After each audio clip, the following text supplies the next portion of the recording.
Hi everyone. Welcome to this Islands of Innovation event live from ARDITI.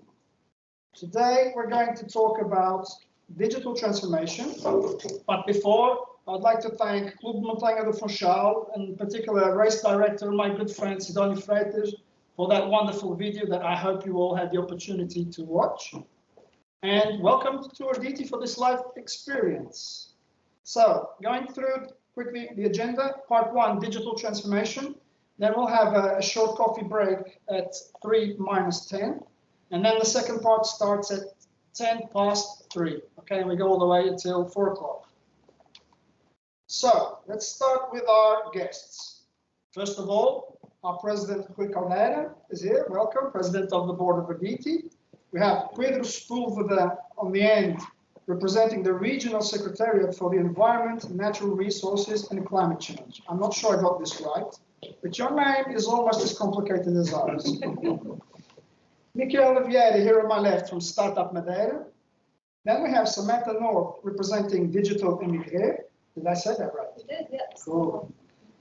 Online, we have Bonnie Leuters from Turtle & Co. and representing the lead partner of the project, the province of Friesland. And last but not least, we have directly from Mallorca, Dolores Ordóñez, representing Any Solution and the Digital Innovation Hub called Dubai Tour. Hello, Dolores. We've been working online for more than a year, and I had the opportunity to visit Mallorca 2 weeks ago. And the funny thing is, it was the first time I saw her shoes, because working online, I had to see people's shoes. So I can actually start with the first question. Do you really know someone before you've seen the shoes? Yes or no? Yes or no? Okay, probably not. Huh? So, digital transformation. What do we mean by digital transformation? Let's start with an example. A local store starts selling online. They create a website and start selling online. Is this considered digital transformation? Well, yes and no. From the perspective of the store, I would say yes. They create a new communication channel for customers and probably new customers. But from the context of this event, I would say no, because it's not a real disruption. So companies have been doing that for decades. Okay? What we mean with digital transformation here today is working with key enabling technologies that I actually prefer to call disruptive technologies, like AI, high-performance computing, additive manufacturing, 5G, blockchain, AR, VR. Hello, Rogério. He's not a disruptive technology, by the way, and so on. And so the point is, companies and organizations in general today are having quite some problems in mastering these technologies, which startups are doing very well. And so this is where the digital innovation hubs come in. They exist to help companies and organizations in general to help accelerate their digital transformation. So they are essentially one-stop shop for services like test before invest, support to find investments, ecosystem and network development, and skills and training. Okay? So first, dear Mr. President, thank you for being here with us and taking time out of your busy schedule and supporting the projects of ARDITI. Very cool. Thank you. Thank you for the invitation.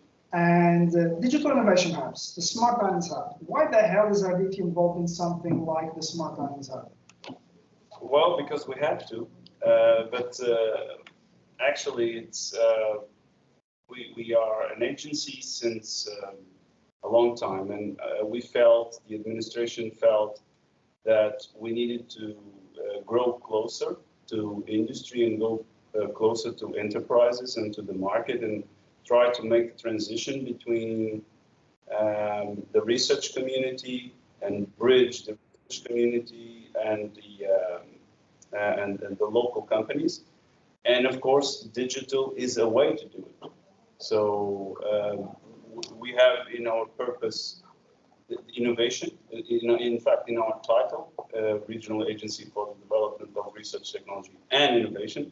And we felt that we haven't really fulfilled that role in stimulating innovation, of bridging the research community and the local enterprises. And as I said, I think digital is one way to stimulate innovation in the local industry environment. Cool stuff. And it's not the only way, though. Okay. Yeah. Do you want to elaborate, or we'll stop? No, perhaps another time. Okay. About economic sectors, why doesn't C, for example, target tourism? Like we're targeting specifically the smart islands concept, transport, energy, simply because tourism is something that is already elaborated in other digital innovation hubs, and we have a lot of tourism, but we do not have a lot of research in tourism. So that's another added difficulty. So if you want to innovate in tourism, you have to research in tourism, and I don't think we have matured yet our research community focused on tourism. So we thought perhaps leave others to do that better. For instance, University of Aveiro has a more mature research group focused on the development and the research of tourism as a whole, and they are the ones that should lead in the country. They are one of the good candidates to lead an innovation digital hub on tourism. Yeah, cool. We can provide them with the tourists for the studies, but I don't think that's the purpose of a hub. So can we put the spotlight on Dolores, please? Because we're talking about digital innovation hubs. Can you hear me, Dolores? Yes, perfectly.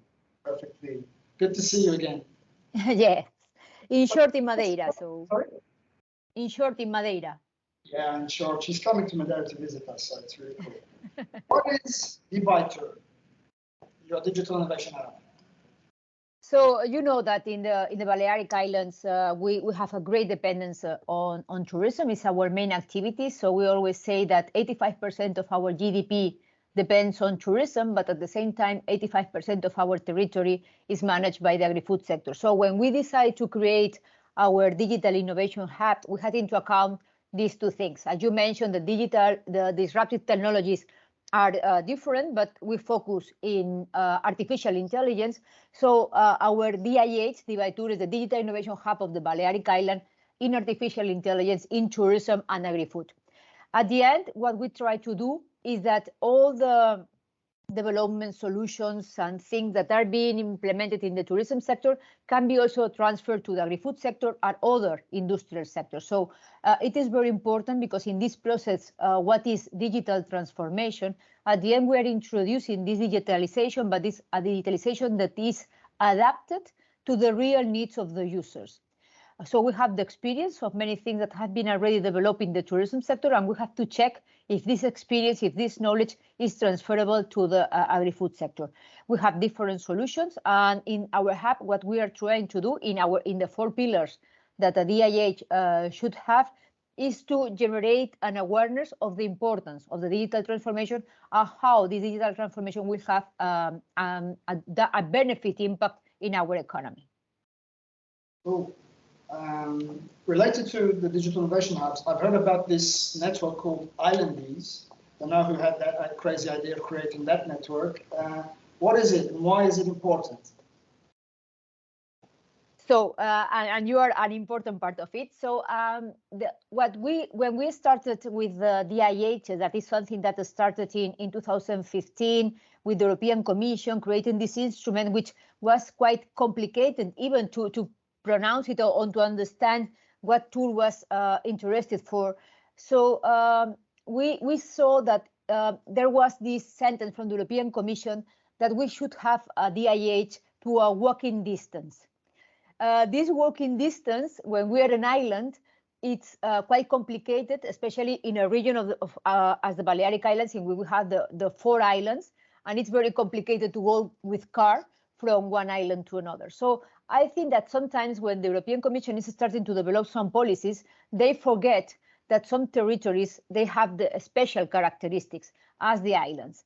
So once we set up the DIH in the Balearic Islands, we started contacting different DIHs of the European islands. And the answer was really positive, and it was quite fast, because in a very short period of time, we contacted all the DIHs, because at the end, we could have a direct relation with a DIH, I don't know, from Sardinia. And then we contacted you, and you were working already with Azores and the Canary Islands. So I think among the islands, we already have contacts. Indeed, there are some agreements, there are specific projects for the islands. But we thought that it could be also very interesting to create a network in which all the islands with a DIH were together, because this would be a way to demonstrate to the European Commission other kind of difficulties and challenges that we have to face. And with this network, what we are trying to do is to develop a catalog of services, but also an exchange point of view in which we learn from the experience to the others. We are constantly update and inform. We have our monthly meetings, and now it's the time to start also implementing common projects together. Very cool, thank you. Let's put the spotlight now on Bonnie, please. Hey Bonnie, how are you? Can't hear you. Oh, is that better? Yeah, better. Okay, hi. Nice to see you again. Nice to see you, Bonnie. So during the project Islands of Innovation, there was this tool developed that we call the tipping wheel, which is basically this quite interesting book that Bonnie is going to explain to you what it is, because she's an expert. And one of the things that happened during the pandemic was that the idea came of transforming this into a digital format, creating a masterclass. So Bonnie, two questions.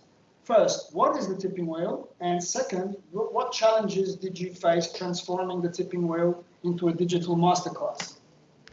Yeah, thanks, Paulo. So yeah, my name is Bonnie Ludis. I'm working alongside the lead partner of the Islands of Innovation project, which is the government of Friesland in the Netherlands. And yeah, we've also been partnering with all the other partners. And throughout the project, all together, we developed a tool called the tipping wheel, which basically helps facilitators of innovation on islands to host a co-creation workshop with interested stakeholders across any different sector.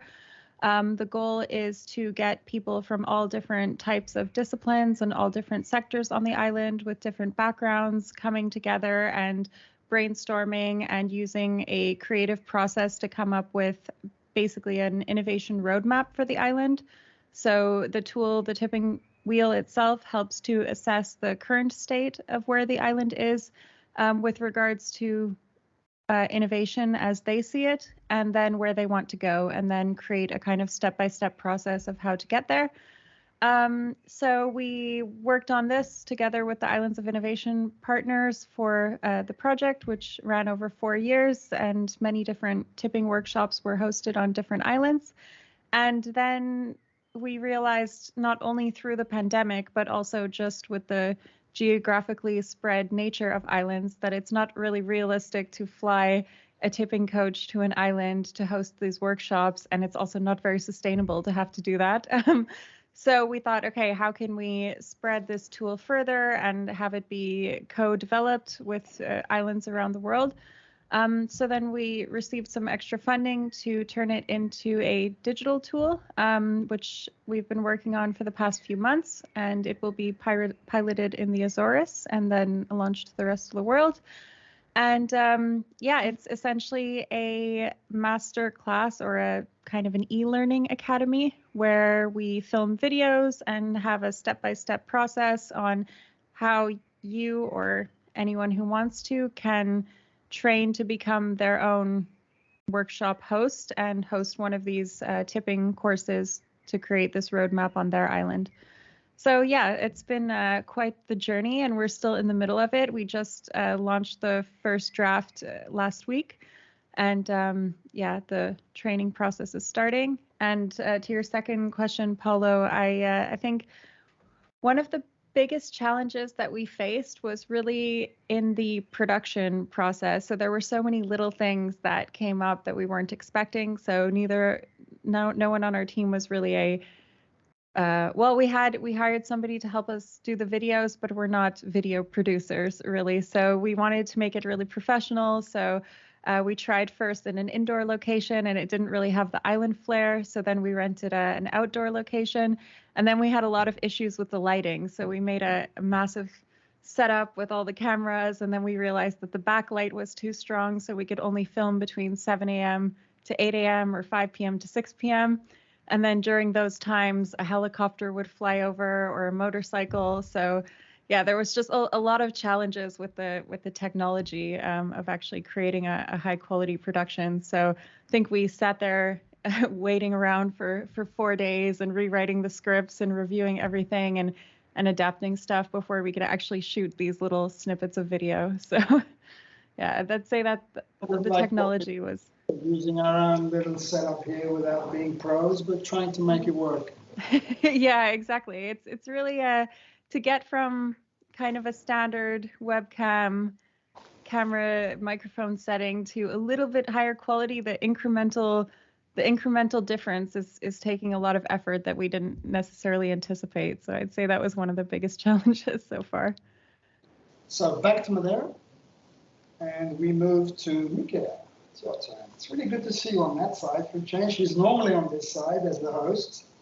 Michaela has been part of interesting and successful projects from Startup Madeira, like Startup Retreat, with the new edition starting now, and of course the famous Digital Nomads Madeira Island. We all know about that, but what I would like to know is what real local impact do you think these projects have?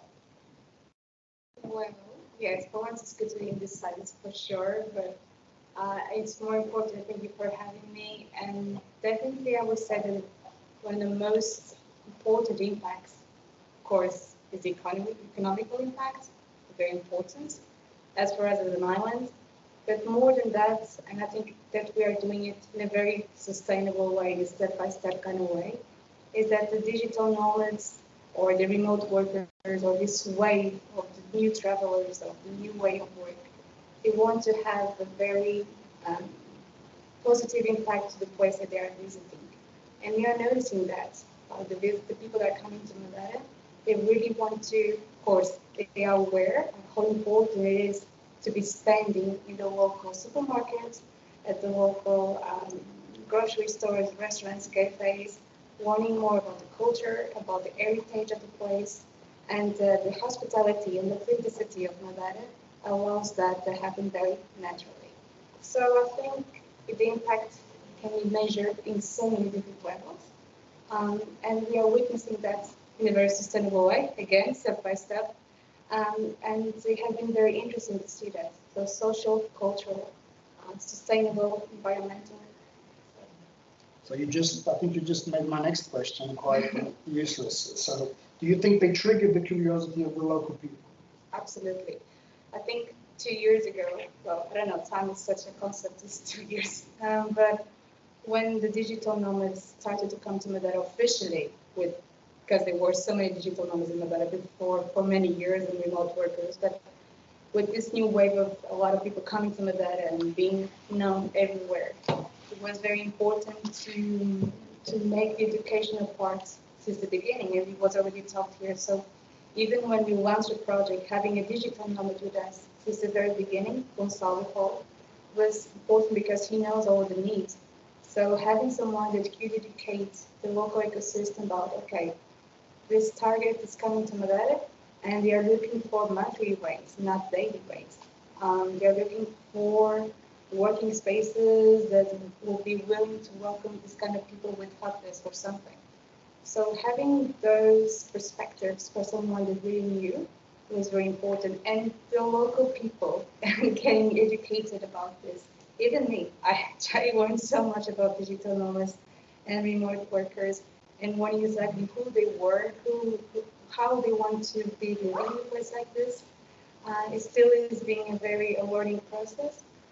So I think that the local people are truly benefiting directly with all of this, and we're just in the starting point, I guess. Okay.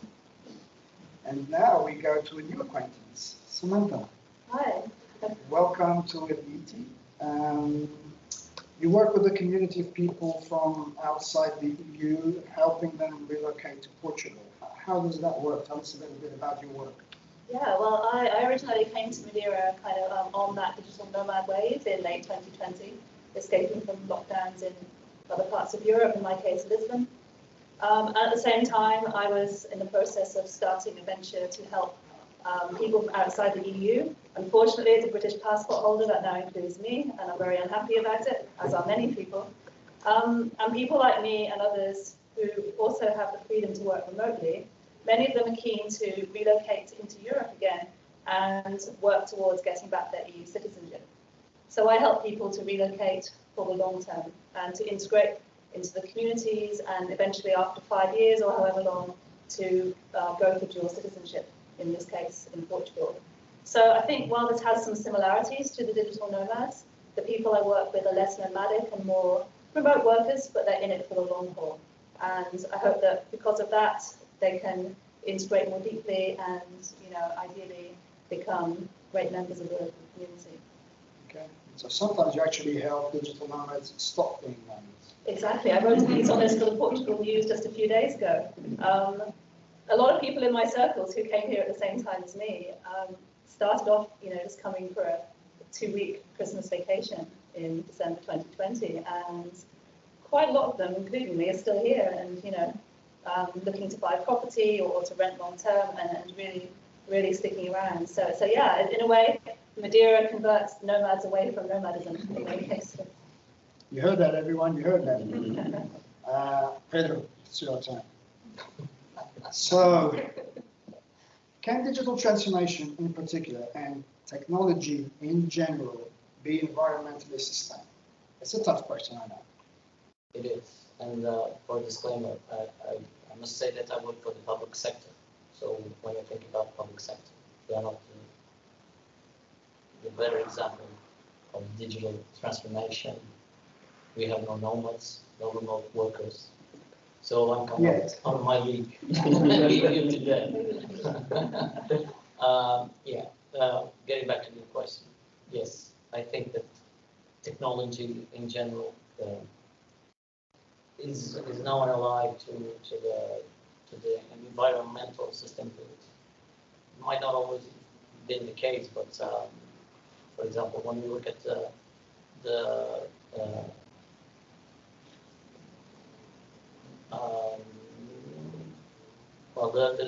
plans for the European Union on resilience and recovery plans, the Portuguese one is based on 3 main axes: resilience, climate change, and digital transformation. So they are all aligned to sustainability.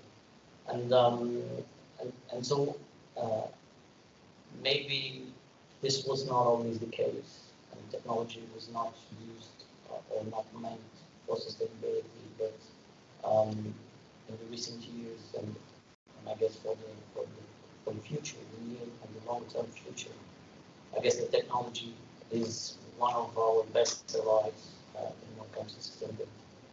Okay, cool stuff. Because when we talk about digital transformation, we're always dependent on energy. That's why the smart homes hub is a good idea to be working with the energy sector. But still, people still look at like electric cars, and they're still not convinced. I mean, is that the way, for example, for that type of technology? Do you think? Well, that's a very good example, because this doesn't mean that that technology is environmentally perfect. So there are certain issues. When we speak about electric cars or batteries, the public is not yet convinced. But does anyone still remembers that we had coal-powered trains? I guess not. So there's a kind of a myth saying that, well, if you have an electric car but it's plugged and the energy is produced on a thermoelectric power plant, then it's the same. Well, there are a part of it it's true, but if we speak about efficiency, the same amount of fuel burned in a power plant or in a combustion engine is totally different. It's much more efficient in a power plant. And then the electric car by itself is more efficient when spending energy than any other car. We must also say that combustion engines have been here for decades, more than 100 years. So the development has reached this top. Electric cars are not there yet. They're still on the initial phases of development. When we speak about batteries, of course, there's an issue about batteries and the end of life of batteries, but the technology is still developing, and the batteries today have are not comparable to batteries 10 years ago or 15 years ago. So batteries today are secure enough for companies to provide 8-year insurance, and they are built in a different way so that critical failures are not an issue today. And so what we can say is that technology has been improving in that case. But of course there are still some issues. I believe that the public is not yet convinced because of the price, mainly because the ones I know that adopted an electric car are totally convinced. So I believe that the prices are getting low because all the development, all car producers are building. If you look to the I'm not sure how to say in English, you can help me here. The car saloons, where they show the car shows. Yeah, there are no new combustion engine cars there. So everything is being developed for the electric cars and batteries. So it's getting better.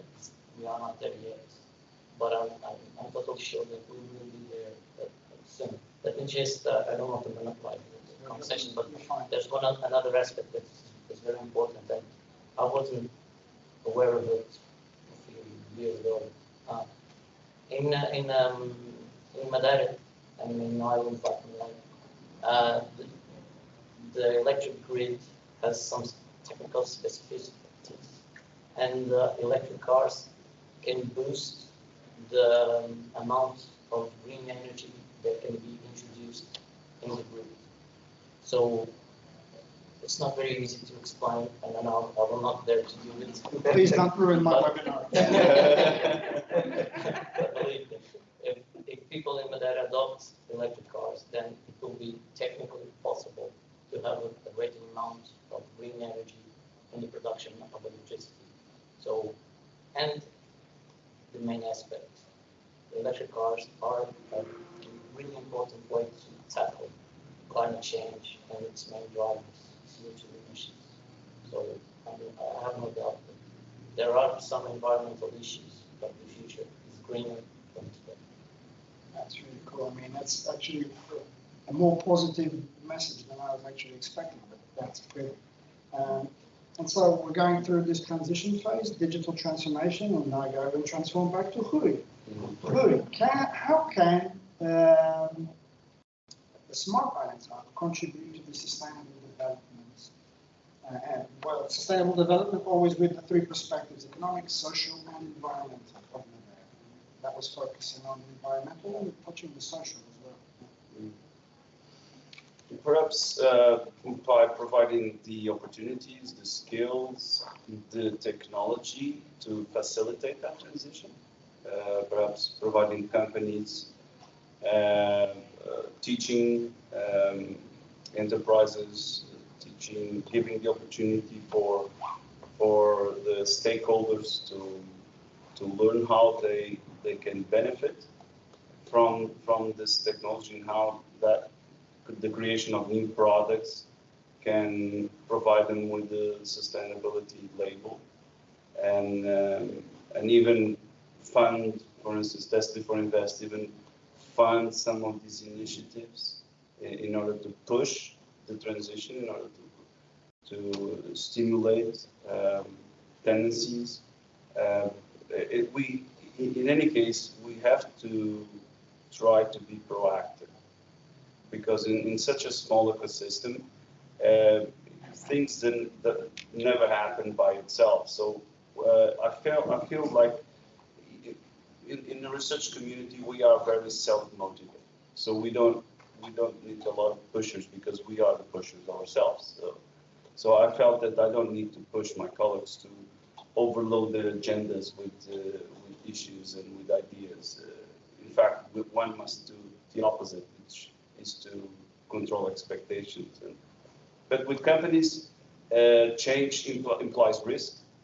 And if you don't provide support and support in terms of training, in terms of funding, then I think is harder to make a convincing case for change. And sustainability implies change.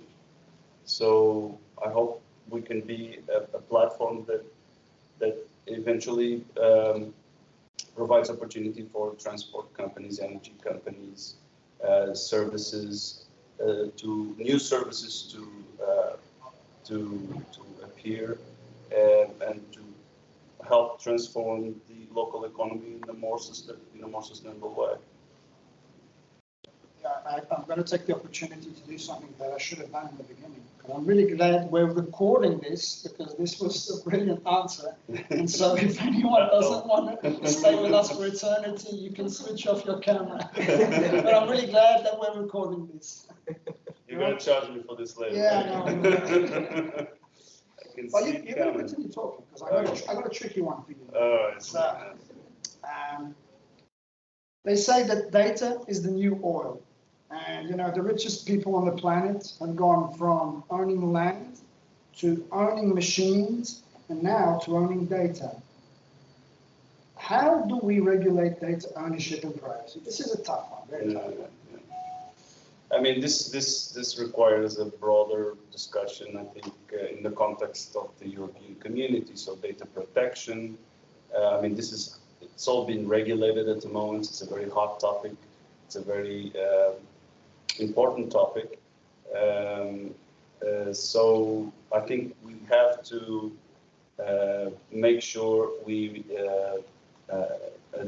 respect the standards, the new standards, the new European standards as far as data is concerned. So encryption and we should treat the data in the same manner, whether it's data to stimulate the development of new products but I think it's an important step, and ARDITI is doing all its efforts and in its responsibility as a semi-public entity to actually respect all the standards and requirements that European community is imposing on us on that regard. But it's not easy. It's not easy because it sometimes implies a lot of investment and a change of procedures, and change has some inertia associated with it. So it is a challenge, and yes, and it's going to be an expensive challenge too. Okay. It's going to be a tough challenge, yeah. Okay, so I'm actually skipping ahead now. This is going quick. Back to Peter again. Kind of a similar question, but not so focused on sustainable development, more on climate change. Okay, do you think, because we're going through, you know, the green and digital transition right now, do you think digital technology can help solve problems about climate change? Because sometimes it feels complicated to make a connection. Well, I am positive about it, you said before. I think that technology can help us to monitor, to better predict it, to prevent, to adapt. So we need to know how to use that technology to help us deal with those issues. I think that maybe we are in a transformation phase, of course, a very quick one. And so I think that we must be the least prepared generation to deal with this transformation. And the challenge on climate change is a tough one. We don't see it happen. It's a process of convincing people that it's happening, that we need to change. Like we were saying, it's a transformation. We need to change our behavior, our consumption patterns, and so it's very hard.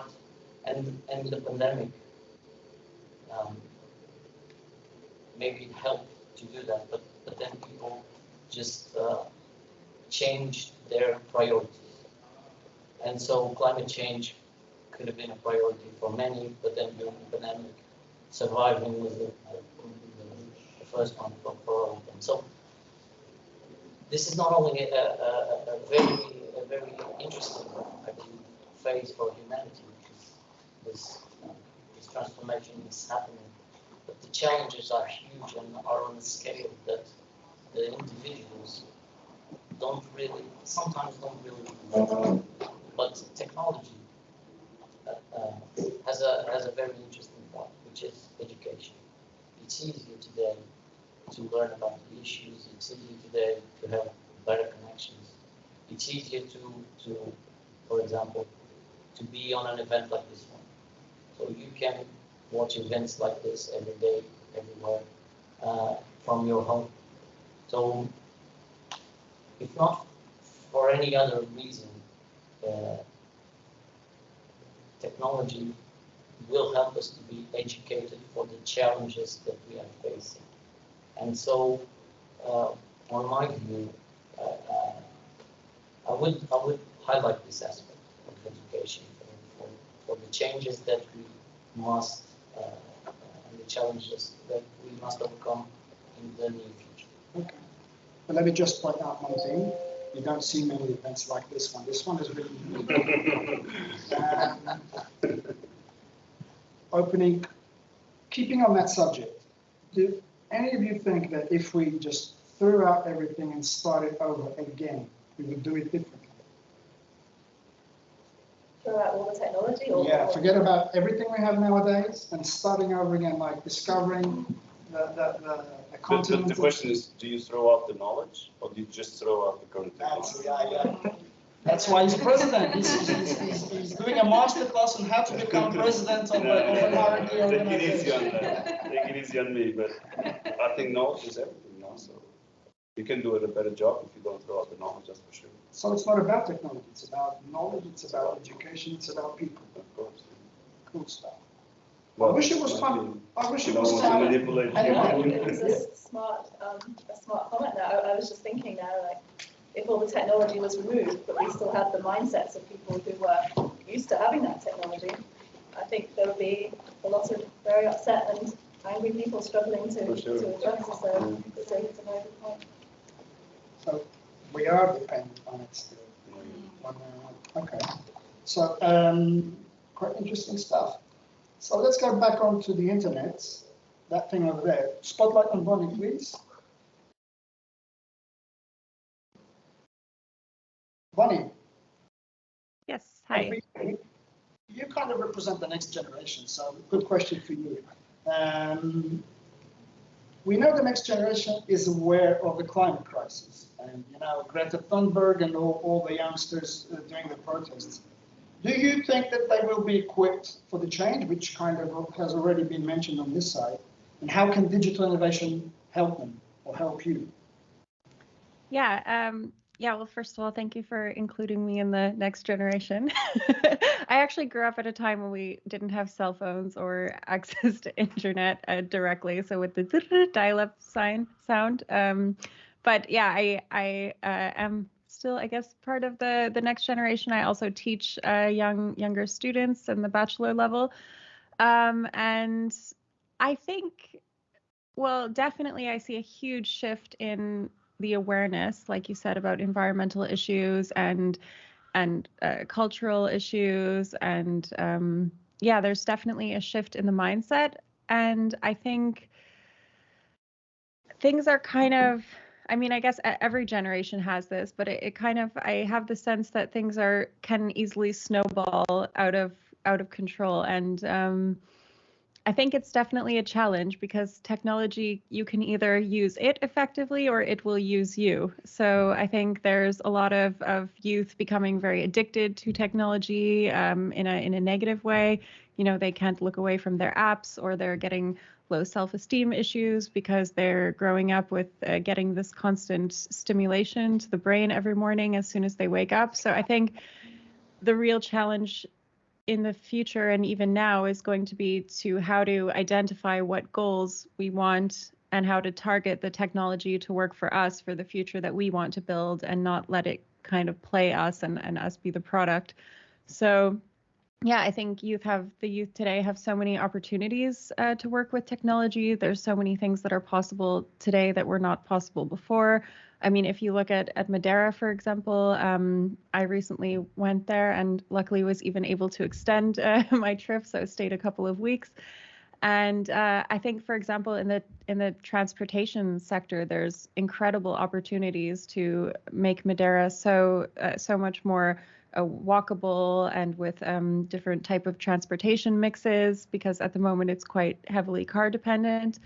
And I think technology can play such an amazing role there if we really see a kind of vision that we want to have and then work towards it. And I think especially the youth have so many amazing ideas and can really think out of the box. So yeah, I think, will they be prepared to fight the climate crisis? I don't know. It's a topic that I've also been studying about when I was 17 or 18. So it's been on the agenda for a long time. And I do see that there's much more awareness nowadays, but I don't know if we're necessarily a lot further in the fight. So it's a good question. I'd say it all depends. And another thing I should have said at the beginning, of course, we're here. I'm here asking questions to these awesome guests, but I'm not really looking for answers. Okay. If people leave here this webinar today with more questions, my job is done, because we're trying to focus on different aspects of all this digital transformation and sustainable development issues. Okay, so yeah, and if Paulo, I could just add one more comment. It's something that's actually been on my mind a lot in the past day, because I discovered a tool that you can just type a subject and then it will generate an article for you. And it's a completely new article. It will not trigger any copyright infringement. And so you basically type some things and then you can generate text. And these types, and it's using machine learning, and these types of tools will also change the availability of information. And they're already being used, for example, on Telegram to generate false stories and stuff like that, and spread different ideas. And if we're not careful with these things, it can really get away with us that machines are actually creating information, and the more information they create, the more information they learn off of, and it just snowballs. So I think there's also quite a risk there with containing, or being able to differentiate between real information and kind of machine generated information based on our algorithms. So yeah, I think that's also another challenge that the youth will have to overcome. Great stuff. I'm trying to decide now if we go for more questions or if we break. Do you guys want a coffee? Maybe we'll break now. Okay, so we'll break now, and we'll see you back in 20 minutes, okay?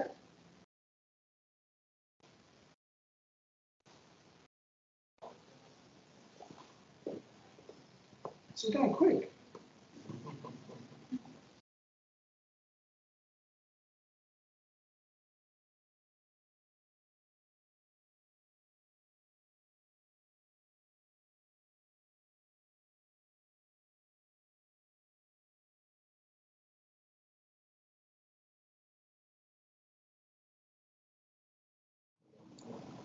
All the cameras are off. Everybody's still in the coffee break. Hey, Bonnie, the Lord is back. Cool.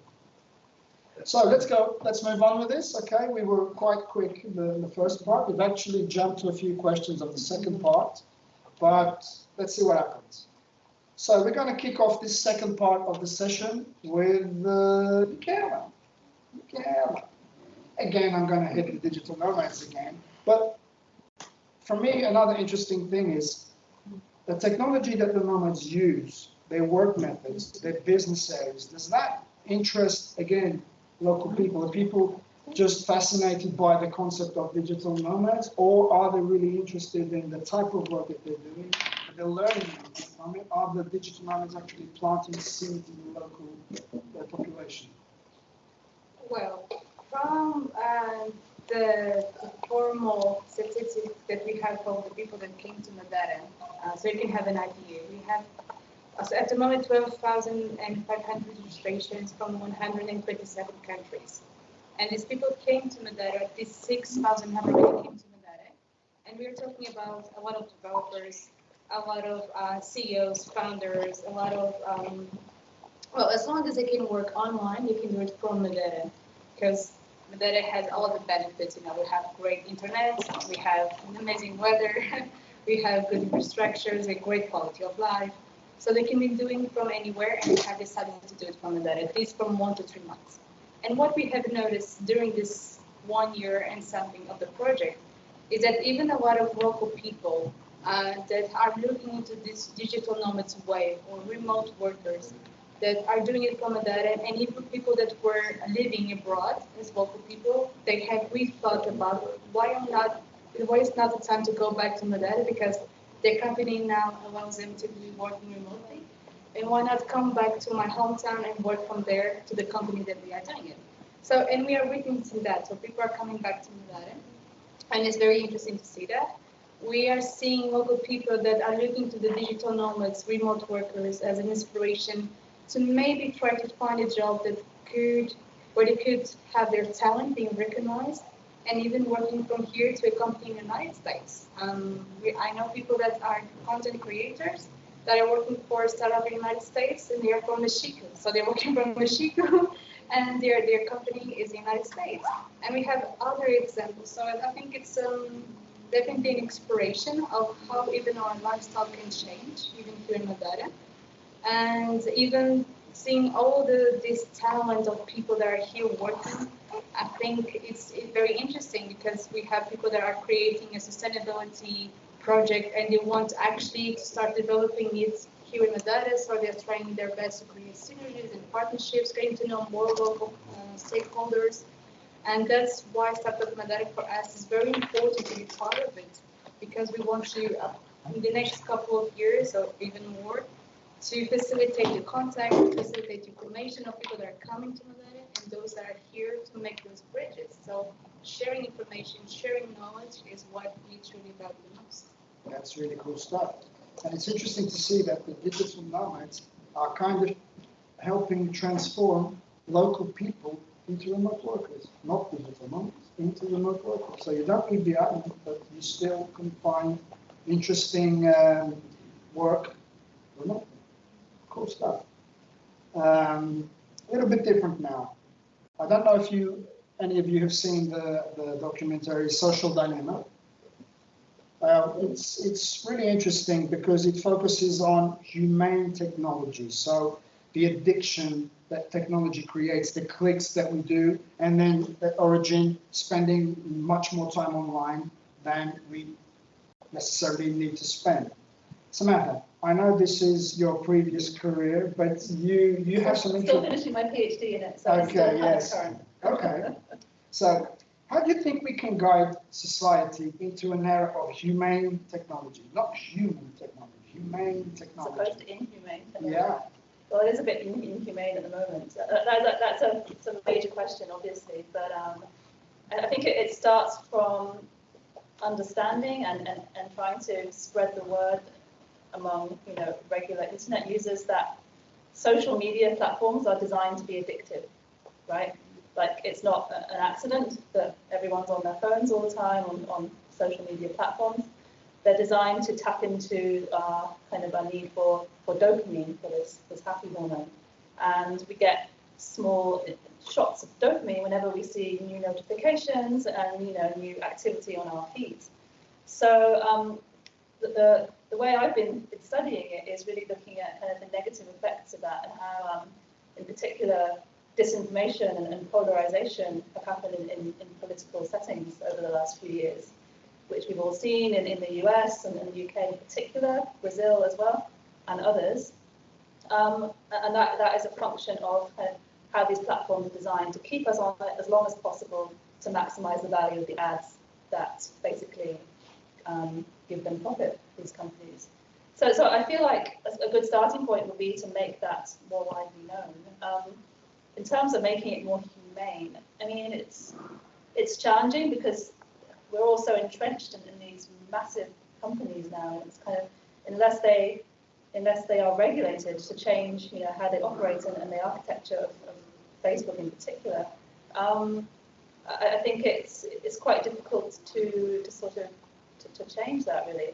So the solution might be in going to the human level and educating people in more healthy ways to interact online with the knowledge that these things are addictive, and perhaps we can learn in a way to regulate ourselves while hopefully the platforms will be regulated sometime in the future, perhaps from the European Commission or similar bodies.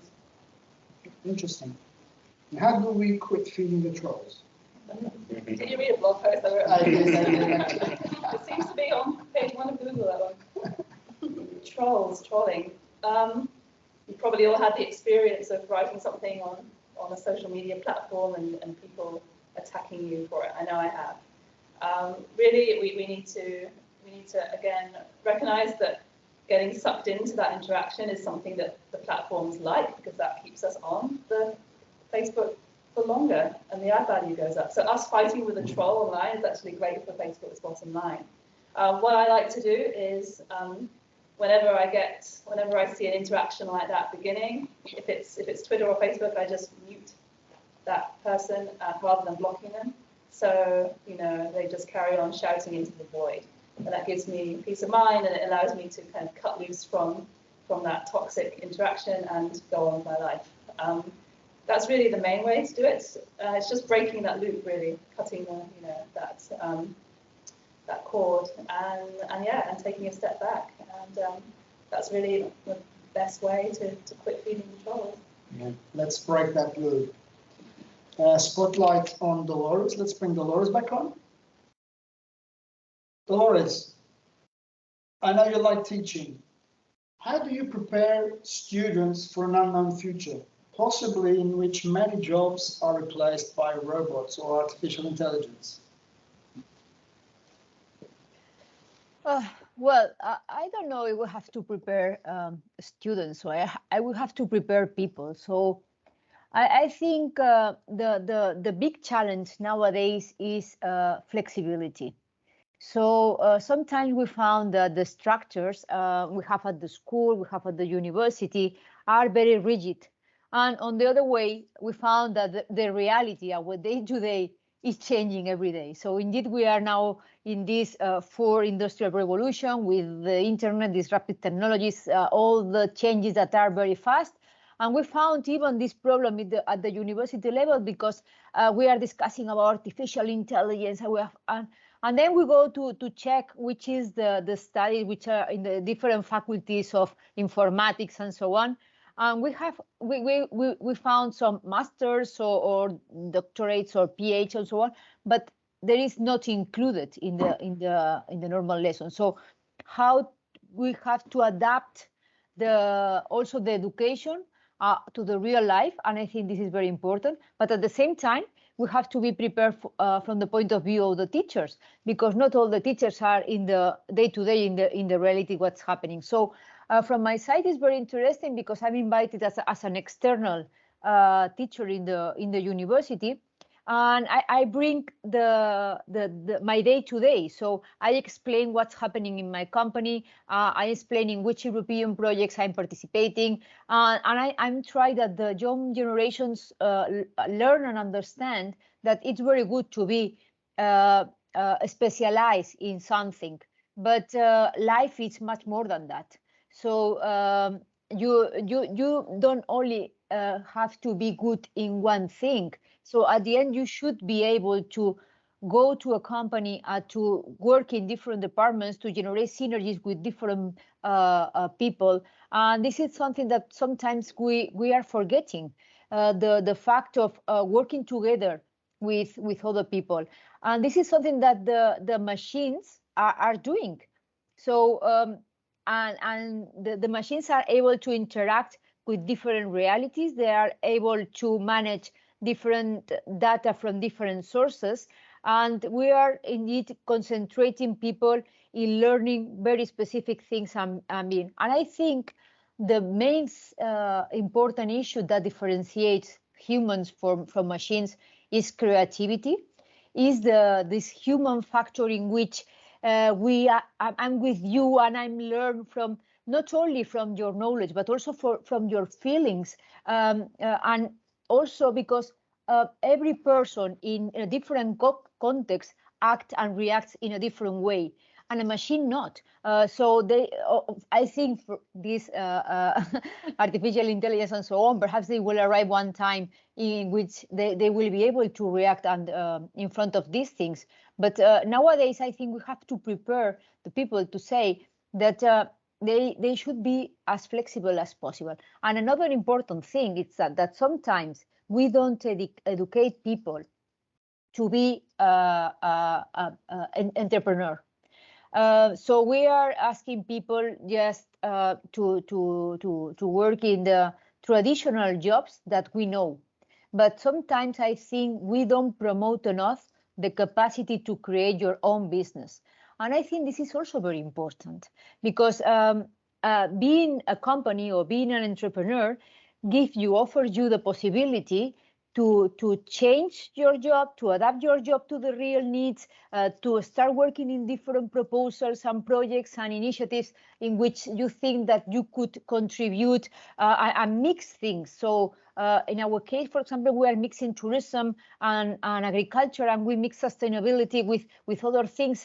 And this is because we are an SME. And as an SME, we can change our business models or adapt our business models in a more flexible way than the big companies. And this is something that the young generation should learn. So we will have to find employments or tasks for everybody. But at the same time, the young people should have this possibility or this initiative to be able to invent the jobs of the future. Beautiful words, Dolores. Thank you. And on this note, now we're going to go through a sequence of challenge questions, okay, that my guests are not prepared for. So, and Pedro, you're going to start. Sorry, mate.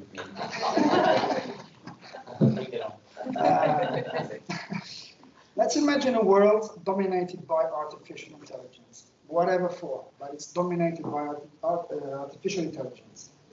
Do you think machines will protect the environment? Will they care about the biosphere in general? Or will it be a Terminator world, man against machine against nature? My first guess would be interesting question. Do you have another one? Do you need time to think on that one? That's a tough one. It's a challenge. Yeah. That's the point. I could have said that I had to be Well, if you want, we can do this differently. Think about it, and I'll ask the next one, and then I'll come back to you. No. He loves the chance. Seconds to elaborate something.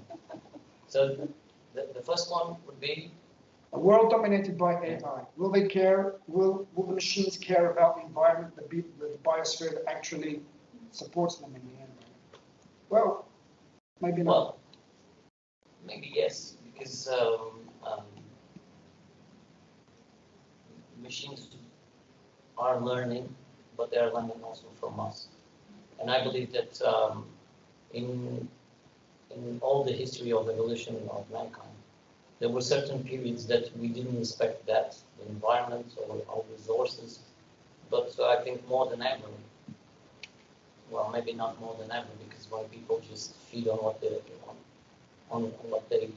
were collecting, they were aware of the importance of respecting the boundaries of the environment. But then we lost it. But I think that's returning. We are more and more respecting the boundaries of the planet, the boundaries of the resources, and we are trying to move again to a more sustainable way. So if machines are learning from this period, or from the better examples of this period, because not everything is perfect, maybe we could have that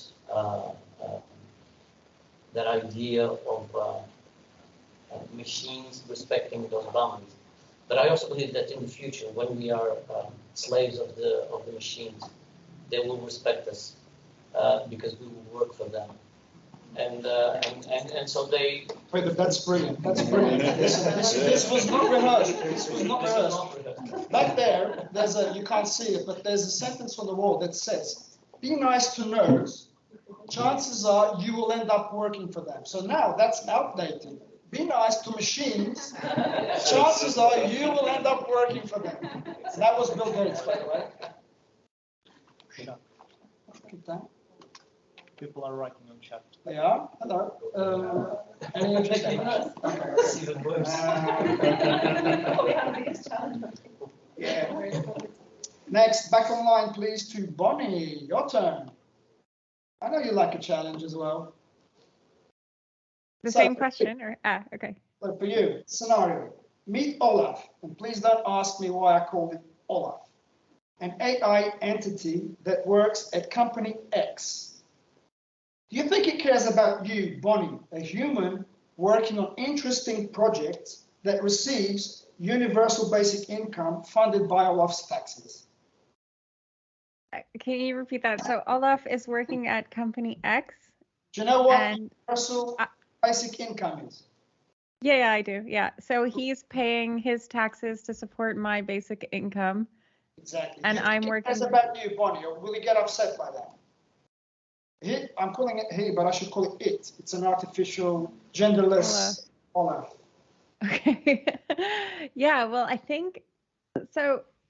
Maybe somebody who's a bit more familiar with artificial intelligence here can help me out. But so basically, does a human do the original programming of what the goals of Olaf are, and then he learns based on that program? Or, yeah, okay, so in the sequence, what Pedro was saying, we teach them.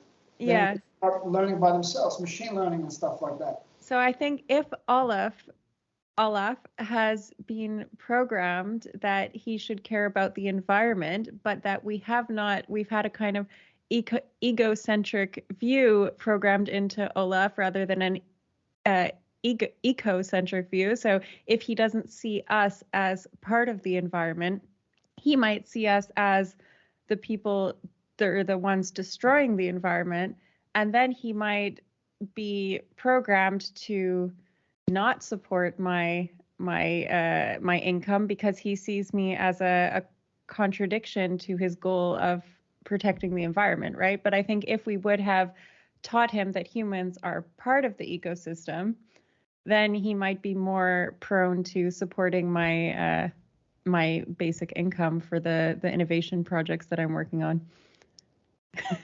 Cool stuff, cool stuff. No, that's why I invited you. Dolores, your turn. Spotlight on Dolores, please. Thank you, Elsa. Let me see, what did I get for you? Okay, this one is not so tricky, I think.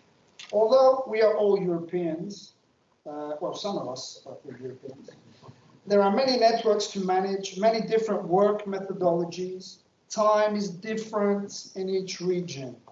Which do you think are the success factors the key success factors to keep these networks alive, dynamic, and more importantly, produce real results, in particular for islands? Well, for me, you wanted to know that for yourself as well. Well, I think if we had Olaf, perhaps at the end it would be quite boring to have the meetings because at the end it will be everything very, very well established.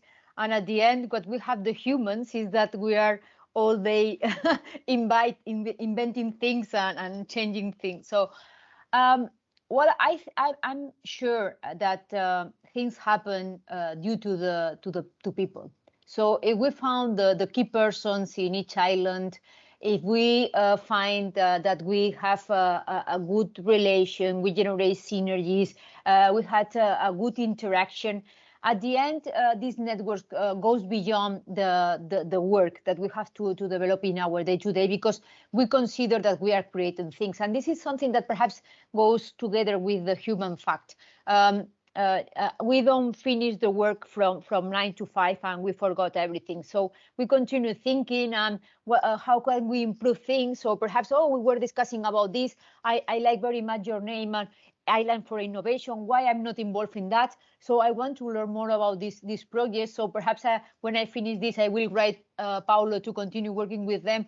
And I want to be introduced with Bonnie, because I think that she has very interesting points of view. So if we find in the networks the key people, these networks will go beyond. And this happens to me because I started working in European projects when I was 24. And many years before today, I'm still in contact with the people that I started to work. So I think it's important to keep this contact, and that's why also the networks are a strength. So at the end, you change work, you change responsibilities, but at the end, the personal contacts always remain. And at the end, when you start with other work in other company, in other institution, you try to recover this context and you look for the people, because at the end, it's very important to this trust and confidence you got from this year. So I think this is something that machines will not able to do. And I hope we will continue working together for many years. Thank you, Dolores. Back to Madeira, please. Samantha, your turn. Yours is it's not Olaf, but it's AI again. I don't know, I'm beating AI today. Will AI have the ability to create misinformation, disinformation, fake news? Will robots try to trick humans? Is this already happening? Yeah, I would say it is already happening. I don't think they're doing it. They haven't maybe learned enough to do it completely independently of humans, but somebody, maybe it was Bonnie, or someone mentioned the AI tools. Is it Jasper that you were talking about, or Quillbot, or one of those?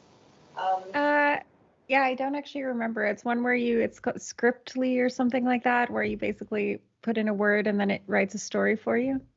And it can write articles and yeah, articles, blogs. It used to be called Jasper. It used to be Jarvis, and then it changed to Jasper. And it's amazing, really. Like, it can write a blog post for you with just a few prompts. It can give you perfect grammar, and it's very impressive. So after playing with that a while, I was quite struck by what the possibilities, what the potential could be, and that's it's quite new, but it's becoming more and more widespread. So in terms of mis and disinformation, and remember that misinformation is like not deliberate and disinformation is deliberate. So the difference is the motivation.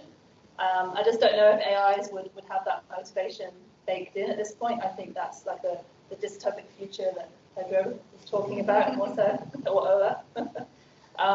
but it can definitely be leveraged by people who want to use those things for their own ends, typically political. So I think it's good to be aware of that and to understand what tools currently exist and how they might evolve in the future. Oh, cool. So yes, they will trick us. Especially bots. Mikael, your turn.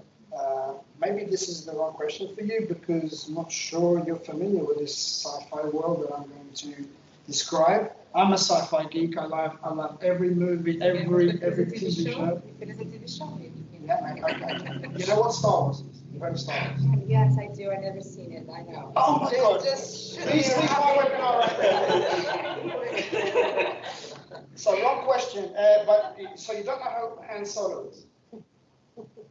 You don't. Okay. You don't know who Luke Skywalker is? I mean, I know.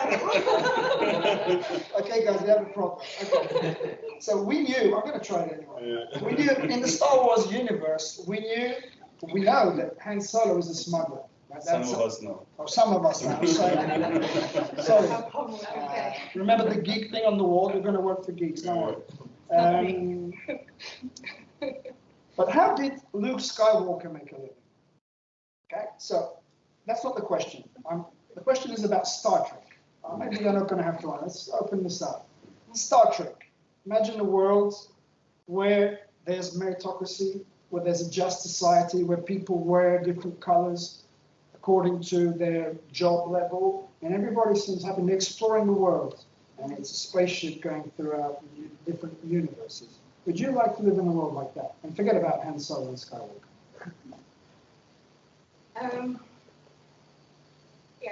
I have not exactly those examples, but there are so many other movies and TV shows that I can relate to, and other books even. But I think that all those stories, I think they have the same thing, is that they are based on the world that we're living in certain parts of the societies.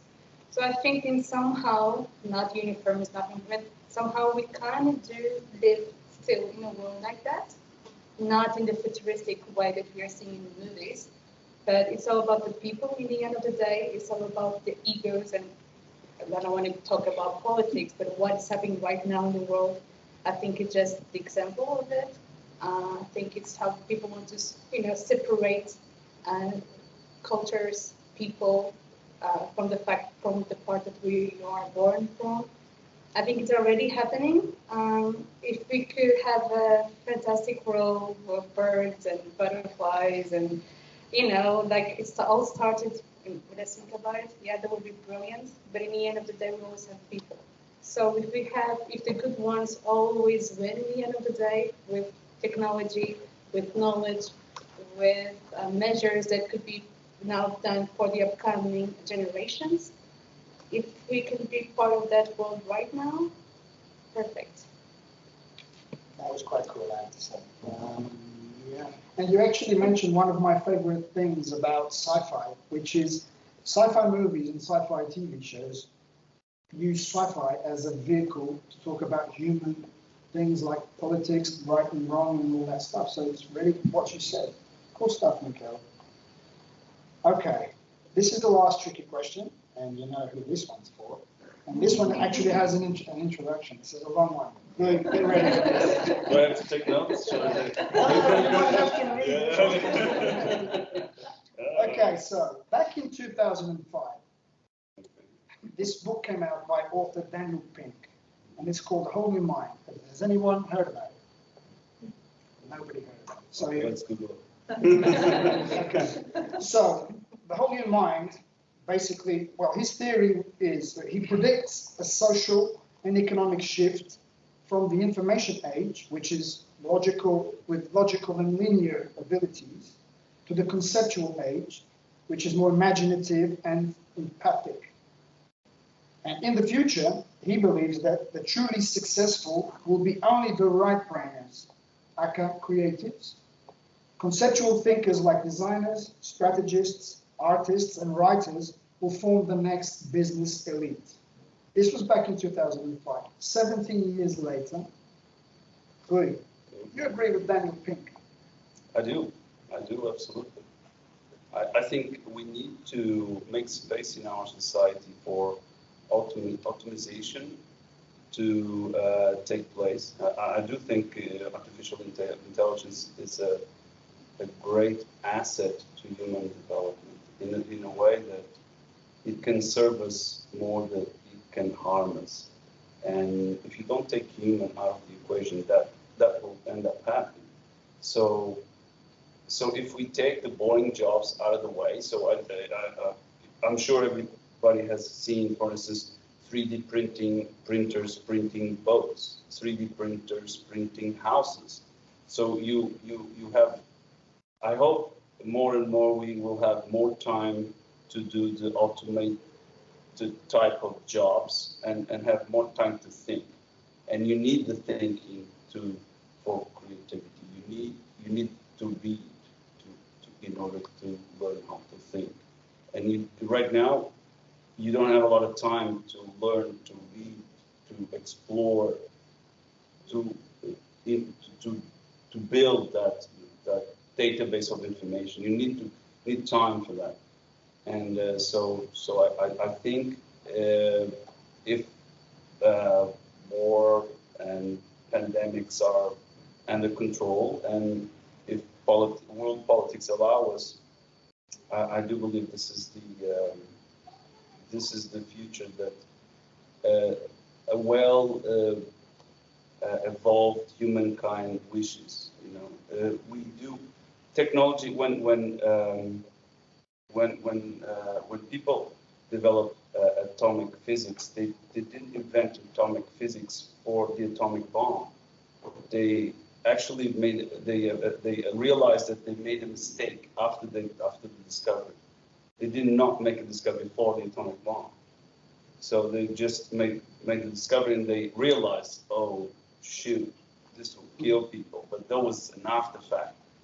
So I think we do tend to inherently progress to this evolution to serve humankind. It just happens that there are some guys, they're ambitious, egocentric people that use this evolution and take advantage of this technology to serve their own purposes.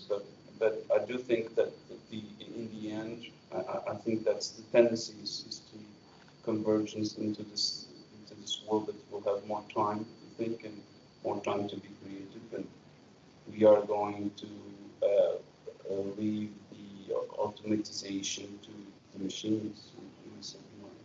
I hope it's Interesting. Except for two things. yes. You said egocentric, and then you lean towards me. That's just I not appreciate that. And second, I'm nervous enough, you know, being the host, and you go shh, and I just skip to home. Please don't say. Okay. Oh, we're almost done here finally. So maybe it's time for us to put the spotlight on our surprise today. Maybe we go to Afonso, which I don't know who is Afonso, but we're going to find out. It's a surprise for me also. Afonso. Yep. Hello, everyone. Hello, Afonso. Hello. How are you? Nice to meet you.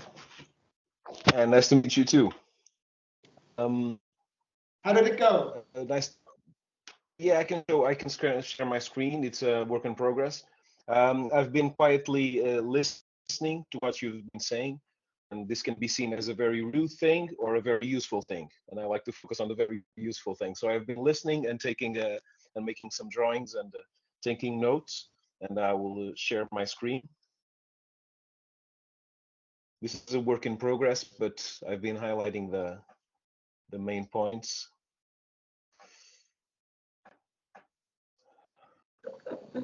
Are you seeing my screen right now? Yeah. Okay. I confess I was nervous. I was nervous. I just skipped another heartbeat or two. But it looks awesome. Well, it still missing some points, but it's an ongoing process. Can you explain? Can you explain the? If I can explain, well, I've been focusing mainly on the points that on the themes that you've been talking, and there are some that are being repeated, and those are the ones I've been drawing, because, well, in a 2-hour conversation or sharing in this case is very hard to grasp all the content. So this is a intuition mixed with active listening. So I'll be sharing this at the end of the session, at the end of the day, actually finished. Okay, that's cool, Afonso. And we will send this to you guys as a special gift from ARDITI. And sorry, you've just been making this based on our conversation? Yeah. Ah, wow, that's super While you cool. were talking, I was drawing. Like I said, it can be either seen as a very rude thing or a very useful thing. So I've been focusing on the useful thing. Nice. Looks great. Yeah. Yeah, basically because when we see. Thank you. I'll leave you now. Thank you. It's fine. Please finish your sentence. No, I was just highlighting the fact that visuals and drawings and metaphors help us grasp the content and just to make a more emotional connection, and we'll make it more memorable in our brains. I absolutely agree with that. Thank you so much, Afonso. Thank you so much for the opportunity. Okay, bye-bye. So, bye-bye. Cool, guys, that was cool. Very nice. Okay, so to wrap this up, just a few words. And now it's my time, so you guys can relax now. Can start reading normally again. There's a really cool video on YouTube you can find. It's called "A Good Disruption: The Fourth Industrial Revolution, A Good Disruption." It's by the Ellen MacArthur Foundation. They're really good at circular economy. And they end the video with 3 really cool questions that I would like to finish the content part of this webinar today. And they ask, will this industrial revolution be a good disruption, or will it be a bad one? Will it help us to rehumanize society, or will it dehumanize society? Will it strengthen our link to the planet, or will it destroy it? And on that note, to finish the webinar, I have to go to the thanks, okay?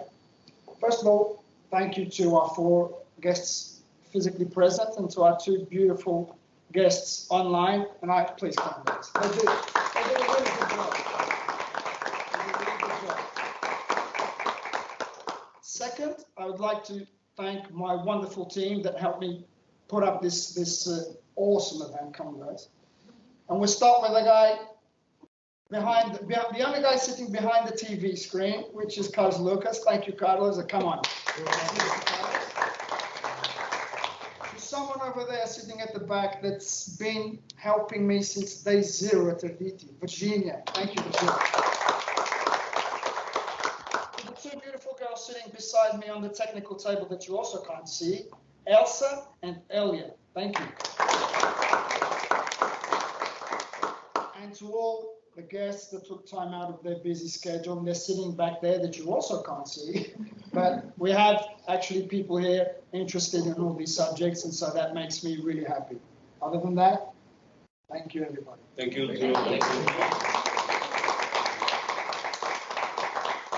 See you next time, guys. Maybe in a month we do it again. No. Carlos, off.